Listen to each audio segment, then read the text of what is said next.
pare, hindi na tayo maglalaro tayo. Tignan mo naman yung progress natin, oh. 177 minutes, pare.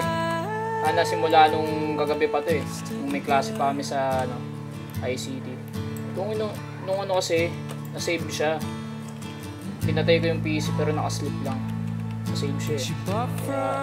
All goods man. Pero pagpapatuloy natin. Let's fucking go! Baga, try ko i-reach 300 minutes lang long hours po. 6, 12, 18, 24, 30. Kagi 5 hours. 5 hours type of shit of gameplay, man. Sinong kupal gagawa nun, di ba?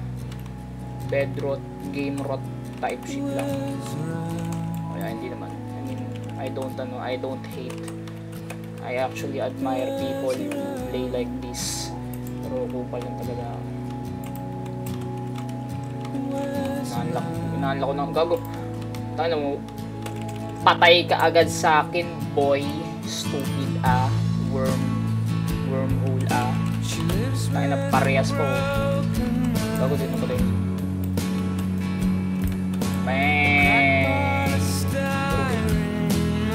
So, pagdating dito, ito na bibigyan ko.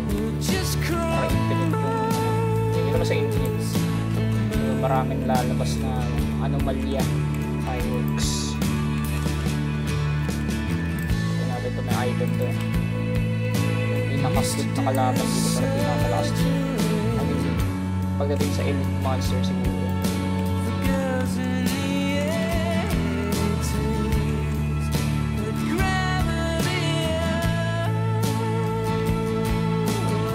Sheesh. Ano nga pala ngayon, Sunday, kaya medyo kupal muna tayo. Muna tayong gagawin. Tinapos ko na rin naman yung college tasks. I mean, meron pa rin, may pasok nga bukas eh. Ating that's good. We'll see na lang for our own eyes. Gusto ko na ba yung teleport? Lang ang ingay ni Tom York eh. Hindi ko lang kung naririnig nyo si Tom York, pero hinahan ko lang muna.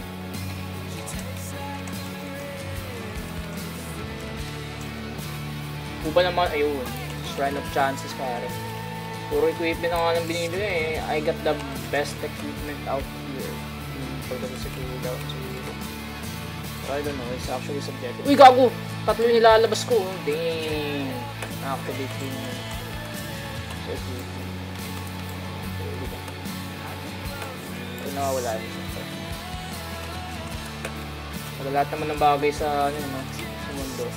Ayun nga eh, kumbaga being materialistic is actually hard. I mean, kahit sabihin natin siya, masama siya for a person, pagiging materialistic. Kasi, alam mo yun, wala naman kasi tayong pwedeng madali kapag namatay tayo. Yung soul lang natin eh. I mean, there's a belief na soul lang natin yung madadala natin sa afterlife. If may afterlife talaga. That's also another belief. Pero,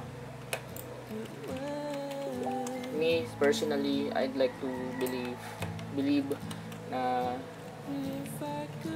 ano mo yun, kung ano yung nakikita natin dati nung before tayo pinanganak, like nothingness, siguro yun lang rin yung mangyayari kapag namatay tayo. Trigger warning lang, pero there's I mean, siguro yun yung neutral ending para sa ating lahat. Siguro mas inclined lang ako sa gano'n ang paniniwala.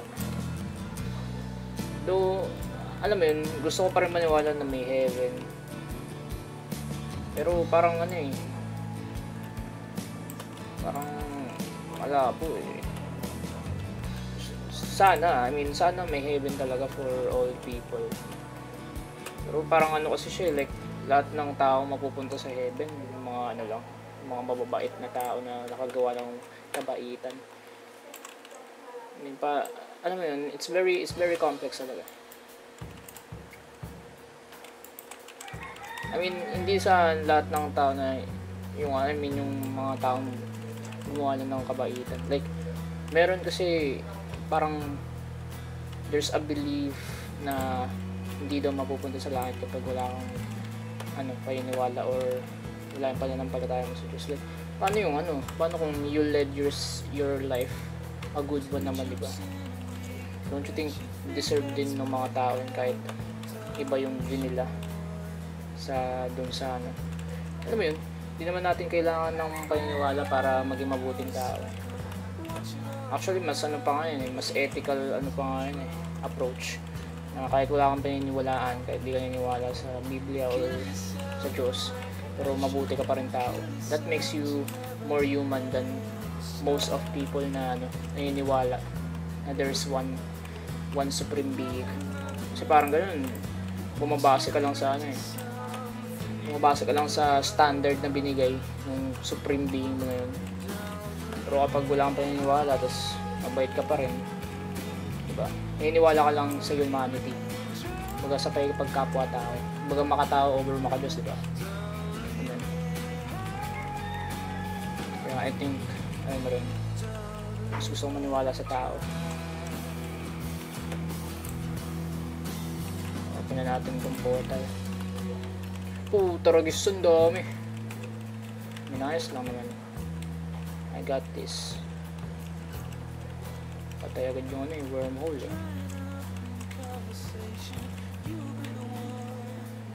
Actually, diinan ko na lang yung may red item, bakit lang.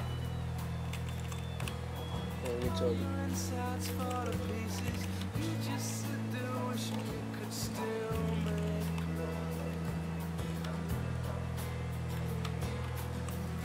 Ay, gago, patay na pala yung boss. Okay, goods. Tignan na natin yung 90 seconds.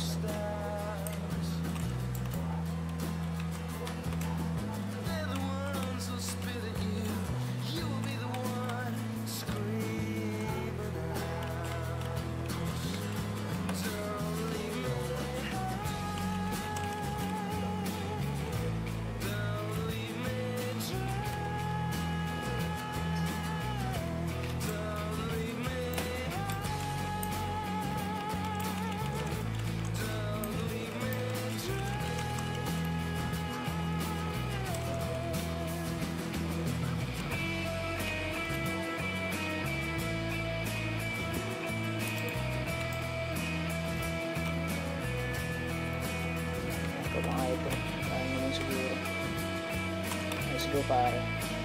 And so, next stage na.